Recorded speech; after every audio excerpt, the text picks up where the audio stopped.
ما تفتكرش ان انت لو جبت كلب وعلمته الاوامر الاساسيه زي السيت وداون ستي، اقعد وتعالى وروح ونام واعمل كل الكلام ده والحاجات اللي احنا بنشوفها واللي بتدرب، ودي حاجات مهمه وكل حاجه عشان تعرف تتواصل مع كلبك.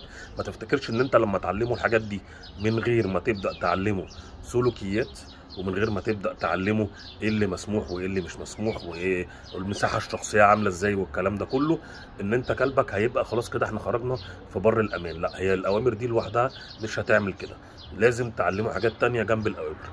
تاني حاجة، ما تفتكرش ان انت لو علمته الاوامر دي ان هو كده خلاص بقى فله وان هو هيفضل طول عمره كده ماشي زي الالف. لا، الكلب بيلخبط، الكلب بينسى، الكلب هو مش بينسى بمعنى بينسى، ولكن الكلب مع الوقت بيبدا ممكن لو مفيش تنشيط ومفيش تركيز ومفيش تشجيع والكلام ده كله يبدا يبقى عنده شويه ان هو يسيبك ما يسمعش كلامك شويه. الكلام ده كله الكلب عنده حاجه مهمه جدا، ان هو بيعدي بمراحل عمريه مختلفه، بمعنى ان ممكن كلبك وهو صغير كان السلوك بتاعه خلاص ظبط وكويس والدنيا ماشيه والدنيا امان وكل حاجه، بلغ بدا يظهر عليه سلوكيات مختلفه او بدا يبقى اصعب شويه او بدا يتغير. طبعا في استثناءات ولكن انا بكلمك في عموم الكلام.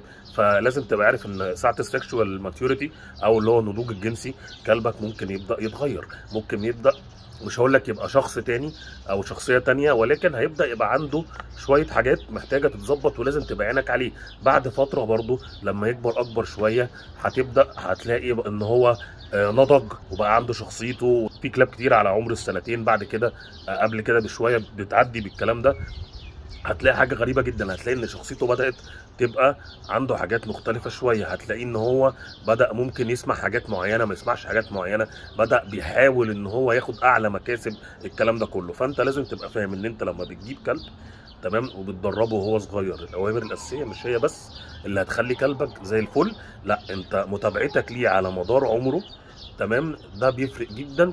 وبيفرق ان انت لو طرأ اي مشكله او لقيت اي مشكله لازم ان انت تبدا تشتغل معاه وتبدا تشتغل عليها باساليب علميه وباساليب ليها علاقه بمدارس التدريب السليمه اللي ما فيهاش عنف او تعنيف او صعوبه على الكلب والكلام ده كله.